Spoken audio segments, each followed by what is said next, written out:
Orient bell tiles studio से आप देख रहे हैं एबीपी न्यूज। गुड मॉर्निंग, नमस्कार, बहुत स्वागत है आप सभी का। आप देख रहे हैं एबीपी न्यूज। आपके साथ मैं हूं अपर्णा मौजम। वक्त हो गया है नमस्ते भारत का।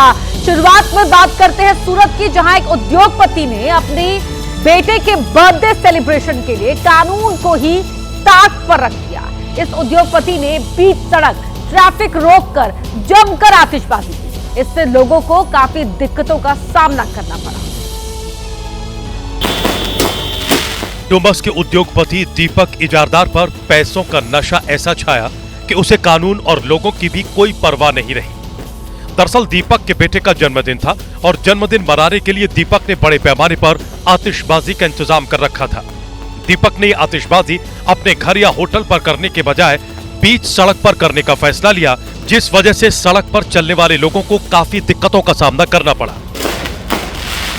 जब ये आतिशबाजी हो रही थी तभी सड़क से गुजर रहे एक कार सवार ने हॉर्न बजाकर साइड देने को कहा, जिस पर दीपक ने पटाखे का रुख कार की ओर करने का इशारा किया और कार के ड्राइवर को डराने की कोशिश की।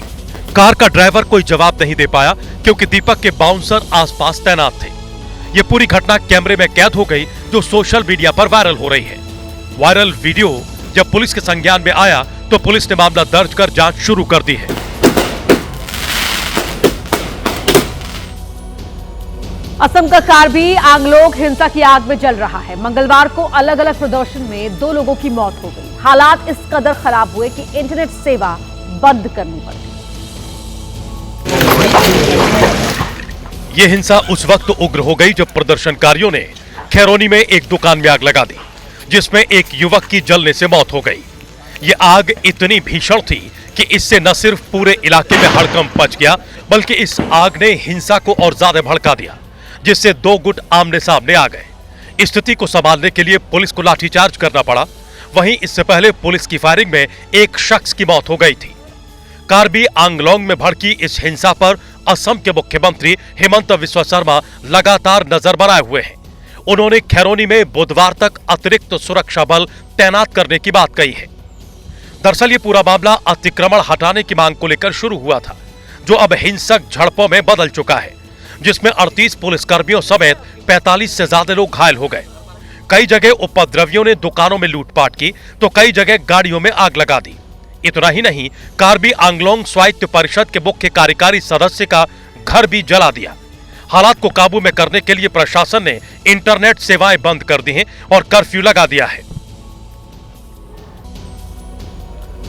अब खबर राजस्थान के भीलवाड़ा से है, जहां उस वक्त हड़कंप मच गया जब चोरों ने एक आश्रम को निशाना बनाते हुए पूरा दान पात्र ही चोरी कर लिया। बताया जा रहा है कि चोर दान से भरा दान पात्र उठाकर पास के खेत में ले गए और पैसा निकालकर टूटा हुआ दान पात्र छोड़कर फरार हो गए।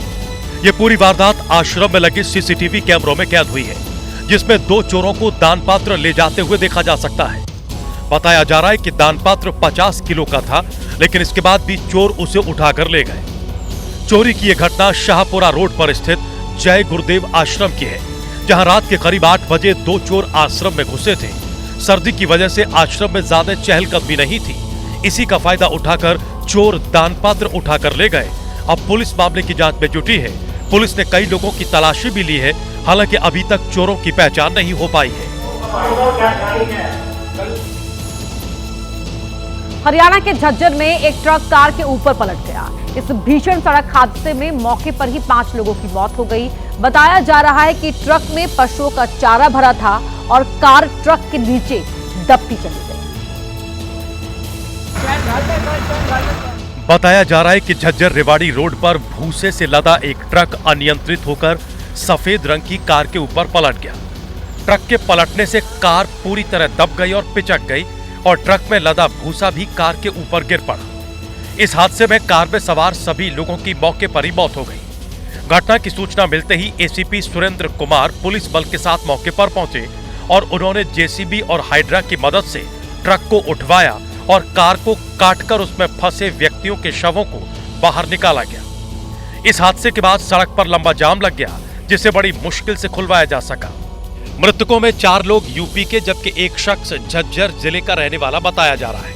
सभी मृतक मजदूरी का काम करते थे पुलिस ने हादसे के बाद जांच शुरू कर दी है और आज सभी शवों का पोस्टमार्टम किया जाएगा। काफी मशक्कत करने के बाद फिर हमने उनको निकाला है जी, उसके बाद सिविल हॉस्पिटल भिजवाया गया।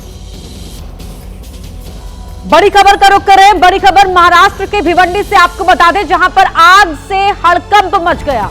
धागे की फैक्ट्री में गैस सिलेंडर फटने से यहां भीषण आग लग गई। आग ने 3 और फैक्ट्रियों को अपनी चपेट में ले लिया। मौके पर फायर ब्रिगेड की 2 गाड़ियां पहुंची और जो दमकल कर्मी है वो आग बुझाने में जुटे हुए हैं। आग बुझाने की कोशिश में एक शख्स के झुलसने की भी खबर है। ये 2 तस्वीरें आपके टीवी स्क्रीन पर। ये धागे की फैक्ट्री बताई जा रही है, जहां पर पहले आग लगी और इस आग ने जो आसपास की 2 और फैक्ट्रियों को भी अपनी चपेट में ले लिया। मौके पर दमकल की टीम पहुंची, जिसे आप देख रहे हैं आग पर काबू पाने की कोशिशें करती हुई यहाँ पर नजर आ रही है। और बताया ये जा रहा है कि इस कोशिश में एक शख्स भी झुलस गया है। तो यहाँ धागे की फैक्ट्री में गैस सिलेंडर फटा, जिससे आग लग गई और इस भीषण आग ने आसपास की फैक्ट्रियों को भी अपनी चपेट में ले लिया।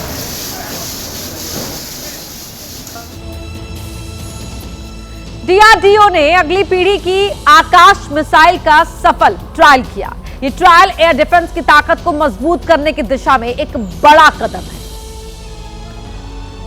5, 4, 3, 2 जैसे ही काउंटडाउन शुरू हुआ, आकाश एनजी मिसाइल अपना लक्ष्य भेदने के लिए निकल पड़ी। ट्रायल के दौरान आकाश एनजी ने अलग अलग दूरी और ऊंचाई पर मौजूद हवाई लक्ष्यों को सटीक तरीके से नष्ट किया। इसमें सीमा के पास कम ऊंचाई पर उड़ने वाले और लंबी दूरी पर ज्यादा ऊंचाई वाले लक्ष्य भी शामिल थे। बता दें कि आकाश एनजी सिस्टम पूरी तरह स्वदेशी तकनीक से बना है। इसमें देसी आरएफ सीकर और सॉलिड रॉकेट मोटर लगी है। आकाश एनजी की मारक क्षमता करीब 30 किलोमीटर है और यह 18 किलोमीटर की ऊंचाई तक दुश्मन के हवाई खतरों को रोकने में पूरी तरह सक्षम है। डीआरडीओ को भरोसा है कि आकाश एनजी मिसाइल तेज रफ्तार और अलग अलग तरह के हवाई खतरों से देश की सुरक्षा करने में अहम भूमिका निभाएगी, जिससे भारत का स्वदेशी एयर डिफेंस सिस्टम और ज्यादा मजबूत होगा। क्रिसमस और नए साल का जश्न मनाने के लिए लोग बड़ी संख्या में हिमाचल प्रदेश पहुंच रहे हैं। सबसे ज्यादा पर्यटकों की भीड़ मनाली में उमड़ी है। सर्दियों की छुट्टी हो और पहाड़ पर ऐसी बर्फबारी हो तो क्या ही कहने, क्योंकि मनाली पहुंचे हर एक सैलानी का चेहरा इस बर्फबारी को देखकर खिला हुआ है। लोग बर्फबारी का आनंद ले रहे हैं। रोहतांग घूमने पहुंचे, बहुत बढ़िया एक्सपीरियंस रहा। यहाँ आके पहला बार स्नोफॉल देखा। लोग बड़ी संख्या में मनाली इसलिए भी पहुंच रहे हैं कि यहाँ न केवल बर्फबारी का मजा है, बल्कि साफ और बिना पोल्यूशन वाली हवा भी है। बिकॉज दिल्ली में तो पोल्यूशन बहुत ज्यादा हुआ है, तो यहाँ पर आप विजिट कर सकते हो। यहाँ का मतलब जो नेचर और जो एनवायरनमेंट है बहुत अच्छा है। लोगों का कहना है कि अभी ठीक से बर्फबारी नहीं हुई है। अगले 2-3 दिनों में मनाली के निचले इलाकों में भी बर्फ पड़ सकती है, जो मनाली आ रहे पर्यटकों के लिए रोमांच को और ज्यादा बढ़ाने वाला होगा।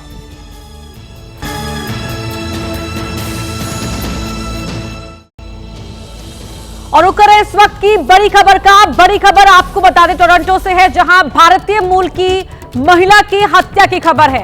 30 साल की हिमांशी खुराना की बेरहमी से हत्या का मामला सामने आया है। हिमांशी खुराना का शव उसके घर से मिला है। महिला के साथी पर हत्या का आरोप है। आरोपी अब्दुल गफूरी के खिलाफ वारंट जारी किया गया है। पुलिस ने इसे घरेलू हिंसा से जुड़ा हुआ अपराध बताया है। अब पुलिस आरोपी की तलाश कर रही है। टोरंटो स्थित घर में मृत पाई गई हिमांशी खुराना, उसकी पहचान पुलिस ने की। उसके साथी के खिलाफ वारंट जारी किया गया है। 19 दिसंबर को गुमशुदा महिला की सूचना मिलने के बाद पुलिस ने महिला को ढूंढ निकाला। उसका शव उसके घर से मिला है।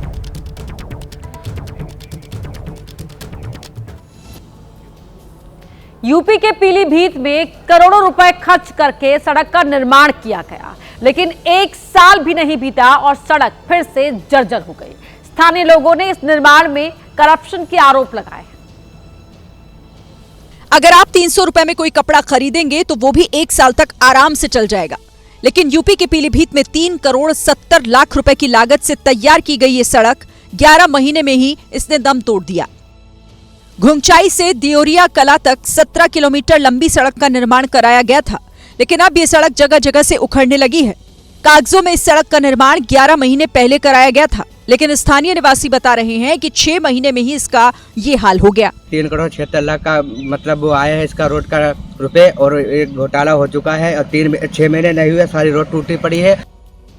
हालांकि विभाग ने ठेकेदार को दोबारा सड़क दुरुस्त कराने के निर्देश दिए, लेकिन सवाल ये है कि आखिर इस घटिया निर्माण का जिम्मेदार कौन है।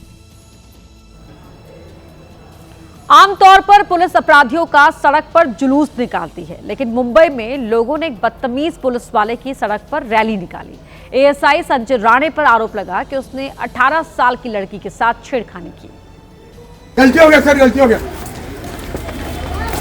वो कहा गया इसको भी लेके चल बे रियाज तेरा नाटक लोग बहुत देर से देख रहे हैं। गलती हो गया ना सर, प्लीज। गलती अरे तू गलती उधर बता।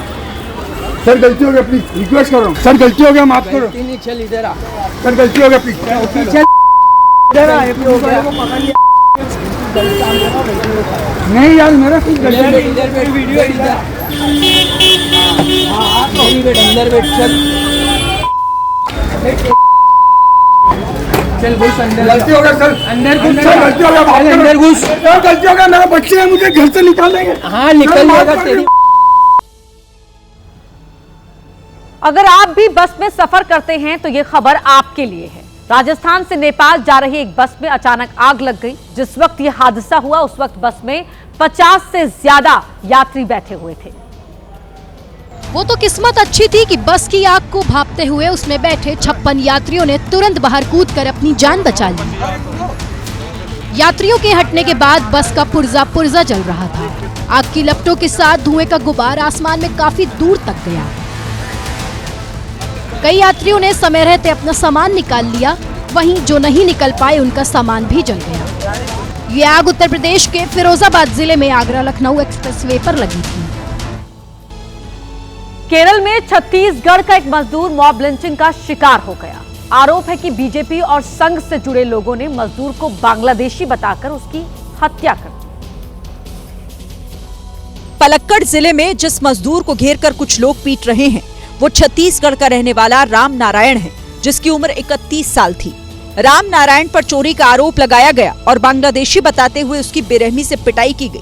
बांग्लादेशी? वो मेरा बहन को लिखा है। बहन में बांग्लादेशी। और तुम्हारे गांव में? सत्ताधारी पार्टी का आरोप है कि इस घटना में आरएसएस और बीजेपी के कार्यकर्ता शामिल थे। उन्होंने पहले नस्लीय दुर्व्यवहार किया और फिर मारपीट की। हरियाणा के कुरुक्षेत्र में सर्दी से बचने के लिए कुछ लोगों ने अंगीठी जलाई, लेकिन उसी अंगीठी की वजह से उनकी जान चली गई। 5 लोगों की मौत की इस कहानी की शुरुआत एक बंद कमरे से हुई। कुरुक्षेत्र में होटल में काम करने गए 5 मजदूर रात में कोयले की अंगीठी जलाकर सो रहे थे। होटल में करीब 5 मजदूर आए थे और पांचों के पांचों जब वो रूम के अंदर सो रहे थे तो उन्होंने कोयले की अंगीठी जला रखी थी। कमरे की खिड़की बंद होने से अंगीठी का धुआं बाहर नहीं निकल पाया और इन लोगों की दम घुटने से मौत हो गई। जानकारी मिली कि वो अंगीठी जला रखी थी, उसके गैस बनने के किसी कारण से दम घुटने से उनका इंतकाल हुआ। सुबह दरवाजा खोलने के बाद सभी का शव मिला। अब शुरुआती जांच में लग रहा है कि कार्बन मोनोऑक्साइड गैस की वजह से 5 की जान गई है। उत्तर प्रदेश के नोएडा के सबसे बिजी इलाकों में से एक सेक्टर 18 के पास एक कार में आग लग गई। चलती हुई कार में अचानक आग लगने के बाद ड्राइवर की जान खतरे में पड़ गई थी। ड्राइवर ने तभी बीच सड़क पर कार को छोड़कर खुद को बचाया। कुछ ही देर के अंदर कार आग का गोला बन चुकी थी। खुले हुए दरवाजों के साथ आग खाक होती गई, बीच में टायर भी फटा। कुछ ही मिनटों में कार का नामो निशान मिट गया। इधर जलते हुए आग के गोले को पार करने की किसी की हिम्मत नहीं हुई। यही वजह रही कि नोएडा की इस बिजी सड़क पर काफी देर तक ट्रैफिक भी रुका रहा। जब भी किसी जिले में प्रदेश का मुख्यमंत्री पहुंचता है तो सत्ताधारी पार्टी के नेता मंच पर बैठने को बेताब नजर आते हैं, लेकिन उत्तराखंड में जब एक नेता का नाम मंच पर बैठने वालों की लिस्ट से काटा गया तो हंगामा खड़ा हो गया। मंच पर जिन 2 नेताओं को आप आपस में भिड़ते हुए देख रहे हैं उनमें एक हैं बीजेपी के पूर्व विधायक महेश नेगी और दूसरे हैं विभाग प्रभारी अनिल शाही। वीडियो अल्मोड़ा का है, जहां सीएम पुष्कर सिंह धामी एक सरकारी कार्यक्रम में हिस्सा लेने पहुंचे थे। सूत्र बता रहे हैं कि सीएम के मंच पर जिन लोगों के बैठने की व्यवस्था की गई उसमें पूर्व विधायक महेश नेगी का नाम नहीं था, जिसको लेकर महेश नेगी का पारा हाई हो गया और वो विभाग प्रभारी अनिल शाही से भिड़ गए। हालात इतने ज्यादा बिगड़ गए कि पुलिस अधिकारी को बीच बचाव करना पड़ा और किसी तरह दोनों नेताओं को अलग किया गया। इस बीच महेश नेगी का एक समर्थक भी मंच पर पहुंच गया और विरोध करने लगा, जिसे सुरक्षा कर्मियों ने नीचे उतारा। अपने सनसनीखेज खुलासों के लिए मशहूर कोबरा पोस्ट ने एक और बड़ा दावा किया है। कोबरा पोस्ट के निशाने पर इस बार मुरुगप्पा ग्रुप है और आरोप कॉर्पोरेट मिसमैनेजमेंट को लेकर लगाए गए हैं। कोबरा पोस्ट का दावा है कि उसने मुरुगप्पा ग्रुप से जुड़ी कंपनियों, परिवार के सदस्यों, टॉप मैनेजमेंट से जुड़े 10,000 करोड़ रुपए से ज्यादा के लेन देन की पहचान की है। दावा किया गया कि मुरुगप्पा ग्रुप की कंपनी CIFCL ने पिछले 7 साल में अकेले एक्सिस बैंक में 27,297 करोड़ रुपए नकद जमा करवाने के लिए 3 अलग अलग तरीकों का इस्तेमाल किया। खास बात यह है कि सभी तरीके ऐसे थे जिनमें पैसा नकद के तौर पर जमा हुआ। कोबरा पोस्ट ने कहा कि नकद जमा करने का ये तरीका इस ओर इशारा करता है कि बड़ी रकम को अलग अलग चैनल के माध्यम से जमा करके उसे फैलाया गया, ताकि किसी एक जगह या एक तरीके से ज्यादा रकम दिखने से बचा जा सके। ऐसा कौन सा लोन लौटा रहे हैं लोग कि सिर्फ कैश में ही लोन लौटाते हैं। और आजकल UPI के जमाने, चाहे भी 5 रुपए में आपको UPI से आप पे कर सकते हो, लेकिन लोन सिर्फ कैश में आएगा। ये बात जरा मतलब स्टमक नहीं होती है ठीक से। कोबरा पोस्ट के आंकड़ों के मुताबिक मुरुगप्पा मैनेजमेंट सर्विसेज से किए गए भुगतानों में से मुरुगप्पा परिवार के सदस्यों को करीब 2,353 करोड़ रुपए मिले। ये राशि कुल भुगतान का लगभग 73% बताई गई। हालांकि मुरुगप्पा ग्रुप ने कोबरा पोस्ट के आरोपों को पूरी तरह गलत बताया।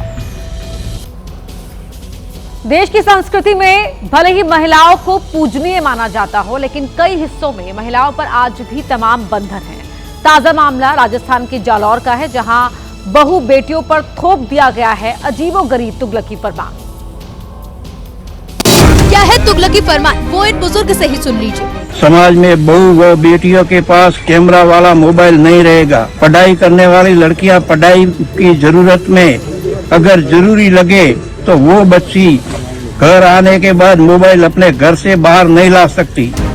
हालांकि महिलाएं बात करने के लिए कीपैड मोबाइल रख सकती हैं, लेकिन सार्वजनिक कार्यक्रम में महिलाओं बेटियों की किसी भी तरह के फोन पर पूरी तरह से रोक लगा दी गई। शादी ब्याह या किसी भी प्रकार का सार्वजनिक समारोह में लेकर नहीं आ सकती। यहाँ तक कि पड़ोसी के घर भी लेकर नहीं जा सकती, जिसे समझ सुंदरपति ने सहमति प्रदान की।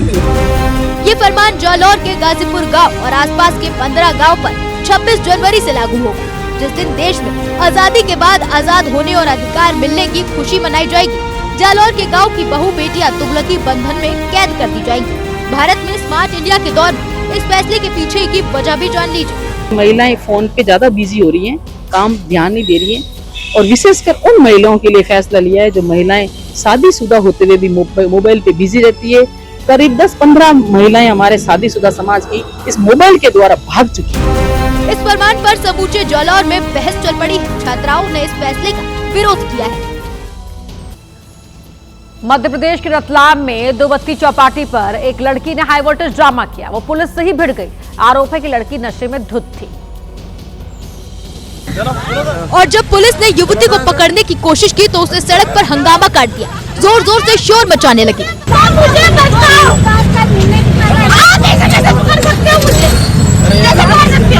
युवती का ड्रामा देखकर रतलाम की 2 बत्ती चौपाटी पर भी भीड़ लग गई, लेकिन उसका हल्ला जारी रहा।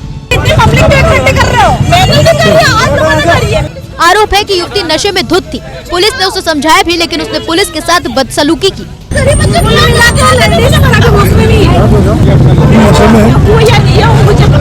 सड़क पर हाई वोल्टेज ड्रामे के बाद थाने में भी युवती ने खूब हंगामा किया। यूपी के अमेठी में हुए भीषण सड़क हादसे में 2 लोगों की मौत हो गई, जबकि 15 से ज्यादा लोग घायल हो गए। यह हादसा तब हुआ जब कोहरे की वजह से कई गाड़ियां आपस में टकरा गई। हादसा कितना भयानक है इसका अंदाजा वहां से सामने आई तस्वीरों से लगाया जा सकता है, क्योंकि कई गाड़ियों का अगला हिस्सा पूरी तरह चकनाचूर हो गया था। बताया गया कि सबसे पहले एक ट्रक डिवाइडर से टकराकर पलट गया। इसके बाद उसके पीछे आ रहे 4 अन्य ट्रक भी टकरा गए। कुछ देर बाद एक बस और एक कार भी इसकी चपेट में आ गए। हादसे की जानकारी के बाद पुलिस मौके पर पहुंची और घायलों को अस्पताल पहुंचाया। साथ ही क्रेन की मदद से गाड़ियों को सड़क पर से हटाया गया। नवी मुंबई में गहने की दुकान में दिन दहाड़े लूटपाट से हड़कंप मच गया। बुरके में आए बदमाशों ने हथियार दिखाकर लूटपाट की और वहां से फरार हो गए,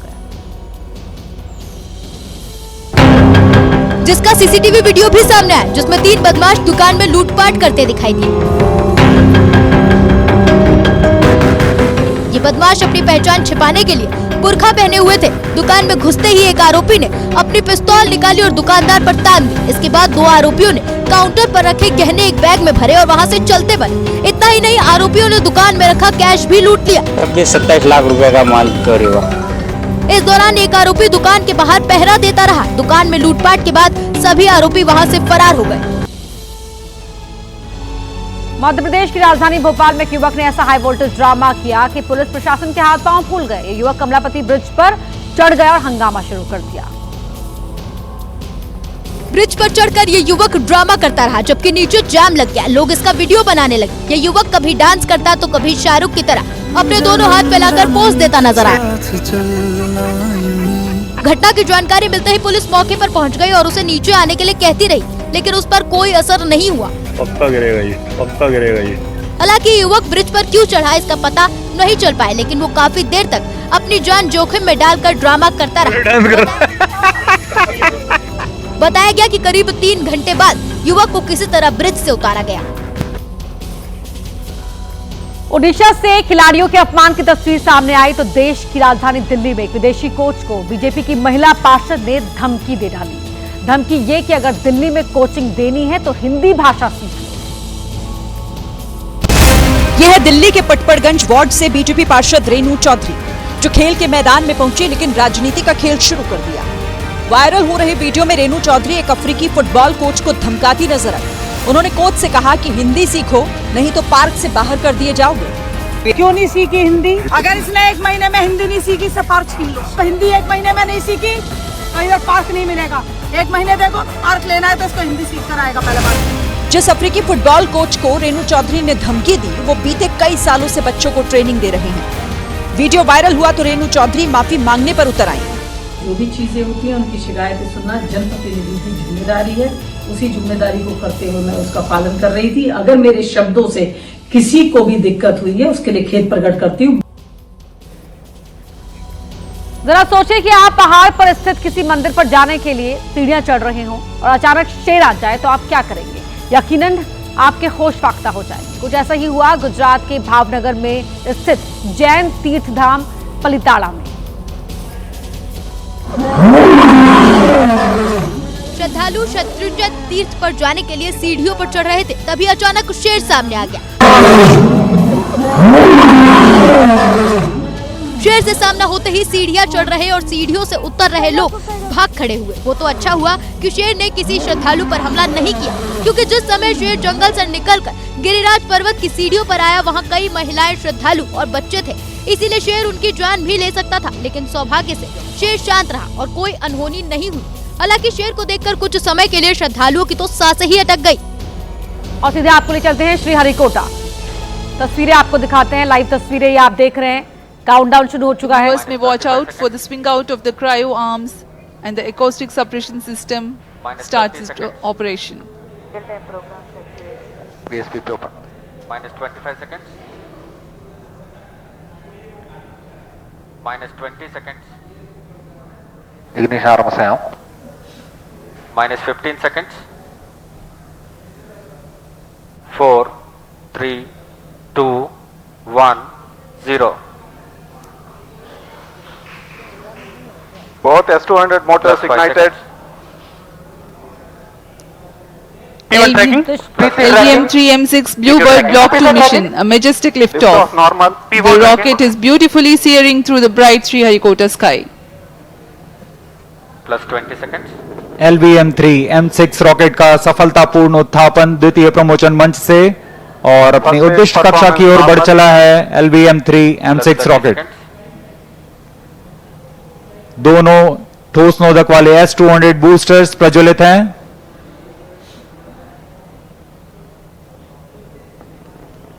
प्रथम चरण का कार्यकाल लगभग 126 सेकंड का होगा और इस दौरान यह लगभग 6000 किलो न्यूटन प्रणोद उत्पन्न कर रहे हैं। Very thrilling vibration at the launch base due to the thrusting of twin S200 motors. Plus 1 minute. Shato is in main auto. बहुत ही साफ नजारा देखने को मिल रहा है। यहाँ उपस्थित लोगों को बहुत ही रोमांच का अनुभव हो रहा होगा। बहुत दूर तक हम इस यान को देख पा रहे हैं और मुमकिन है कि प्रथम चरण का प्रतिगन भी देख सकेंगे। Each S200 motors generates 5,952 kilonewtons. Burn duration for present mission is 132.5 seconds.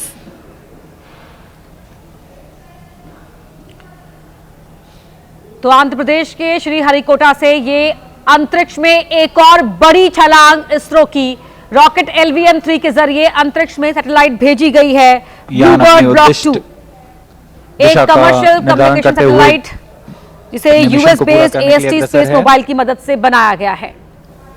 We are 111 seconds into the flight.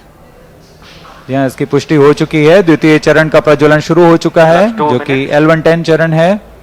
इसका प्रज्वलन शुरू हो चुका है। अब दोनों स्टेप ऑन बूस्टर्स और L110 चरण एक साथ प्रज्वलित हैं।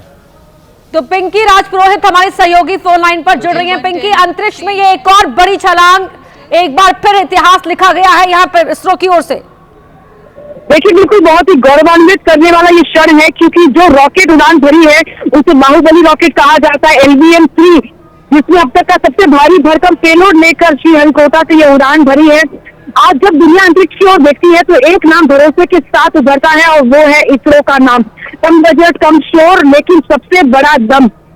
भारत का सबसे शक्तिशाली रॉकेट है ये LVM-3, जो कि इस वक्त जो है आप देख रहे हैं अंतरिक्ष में किस तरह से इसने उड़ान भरी है। अपने साथ ब्लूबर्ड ब्लॉक 2 अमेरिकी सैटेलाइट लेकर जो ये उड़ान भरी है। आपको बता दें कि LVM-3 जो है वो लो अर्थ ऑर्बिट में इसे स्थापित करेगा। 15 मिनट का ये जो टाइम है लॉन्च के बाद का बहुत ज्यादा क्रूशियल हो जाती है, लेकिन जिम्मेदारी बहुत भारी है क्योंकि ये भरोसा दुनिया का है जो इसरो पर टिका है।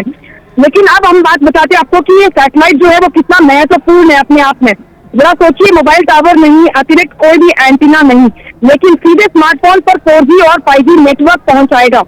यही है ब्लूबर्ड ब्लॉक 2 की ताकत। इस उपग्रह को हर कोने में जो है एक सिग्नल पहुंचाने के मकसद से बनाया गया, चाहे वो हिमालय हो, रेगिस्तान हो या समुद्र के बीच हवाई जहाज की उड़ान हो। आपदा के समय बाढ़, भूकंप या तूफान जब सारे नेटवर्क गिरा देता है तो किस तरह से सैटेलाइट संपर्क के द्वारा इस संचार को जिंदा रखा जाएगा, ये अहम मकसद है इस पूरे, अगर हम मिशन की बात करें। बिल्कुल, और ये जो दूर दराज में भी जो लोग हैं वहां पर भी मोबाइल कनेक्टिविटी को बदल देगा पूरी तरीके से। पिंकी राजपुरोहित, बिल्कुल, जहां पर एकदम रूरल पार्ट अगर हम कहें या फिर नेचुरल कैलामिटी जो होती है, भूकंप, जिस तरह से हम देखते हैं कि नेटवर्क पूरी तरह से टूट जाते हैं, तो कैसे उन तमाम जगह पर सैटेलाइट नेटवर्क के जरिए संचार को जो है किस तरह से जिंदा रखा जा सकता है, ये एक बहुत अपने आप में अहम भूमिका जो है निभाएगा। साथ ही आपको बता दें कि मिशन जो है अमेरिकी AST स्पेस मोबाइल के साथ वाणिज्यिक समझौते का हिस्सा हुआ है। यानी आप देख लीजिए कि किस तरह से कमर्शियल लॉन्चेस की अगर हम बात करें तो अमेरिका जैसा देश जिनके खुद के पास नासा है, वो भी अगर लॉन्च के लिए भारत की तरफ देखता है तो अपने आप में ये दिखाता है कि सालों भर हमने किस तरह से स्पेस क्षेत्र में ये भरोसा जो है हमने ग्लोबली जीता है।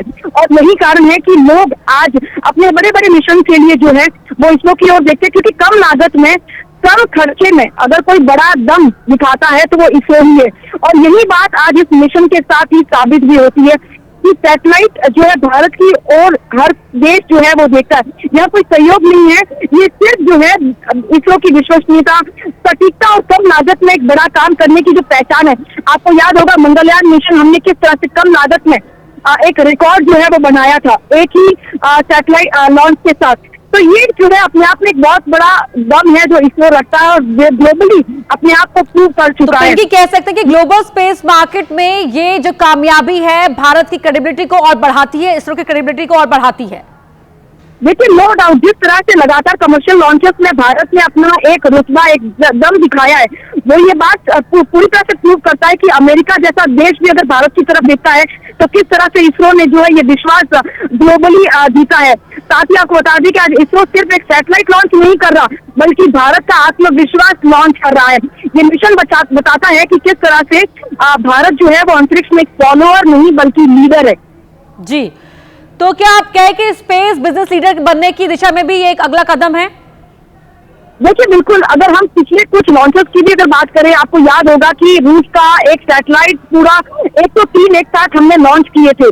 वो भी एक बहुत बड़ा जो है एक रिकॉर्ड हमने कायम किया था। यानी सीधे तौर पर ये दिखाता है कि कैसे न सिर्फ हमारे मिशन को लेकर बल्कि कमर्शियली भी इसरो हमेशा ये संकेत देता रहा है कि अगर आपको अपने मिशन लॉन्च करने हैं तो भारत एक बहुत बड़ा मार्केट है जहां पर आप कम लागत में और पूरे भरोसे के साथ लॉन्च कर सकते हैं। और यही कारण है कि कमर्शियल लॉन्चेस में भी अगर हम देखें तो ग्लोबली भारत एक बहुत बड़ा मार्केट जो है वो बन चुका है और हर देश भारत की तरफ देखता है।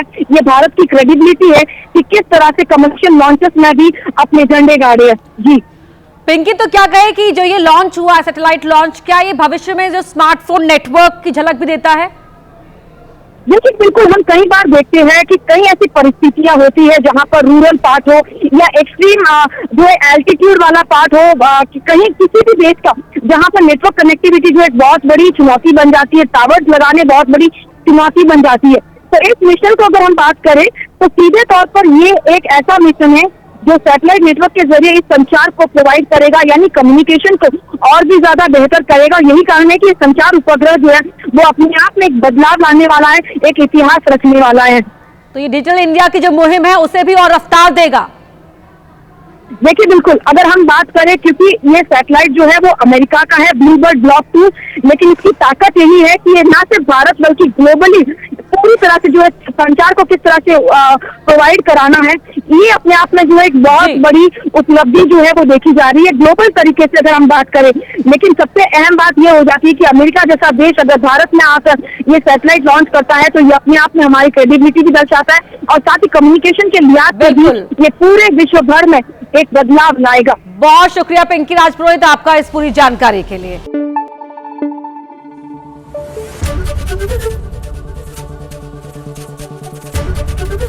एबीपी न्यूज आपको रखे आगे।